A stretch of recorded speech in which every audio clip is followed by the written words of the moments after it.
అనంతపురంలో టీడీపీ నేతల ఆగడాలకు అడ్డు అదుపు లేకుండా పోతోంది. సొంత పార్టీ కార్యకర్తలపైనే దాడులకు పాల్పడుతున్నారు.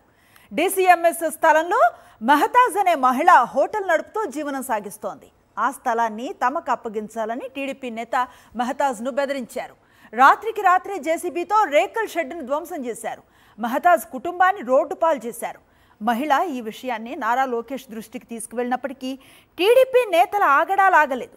మరోసారి బెదిరింపులకు పాల్పడటంతో మనస్తాపానికి గురై మహతాజ్ ఆత్మహత్యా యత్నం చేసింది. ఆమెను అనంతపురం ప్రభుత్వ ఆసుపత్రికి తరలించగా పరిస్థితి విషమంగా ఉందని కుటుంబ సభ్యులు తెలిపారు. గత 12 సంవత్సరాల నుంచి డీసీఎంఎస్ రోడ్డు 2nd డివిజన్ లో హోటల్ వేసుకొని జీవనోపాధి గడుపుకుంటూ ఉన్నది. ఆ పాప మేనేజరు డిపాజిట్ కట్టించుకున్నాడు 25,000 నీకే రాసిస్తానమ్మా అని చెప్పినాడు. మళ్ళీ 1 మంత్ అక్కడ పెట్టుకొని తర్వాత నేను వద్దులేమ్మా తీసుకెళ్ళండి, మీరే ఉందురు, షెడ్ వేసుకోండి, ఆ తర్వాత రాసిస్తాను అన్నాడు.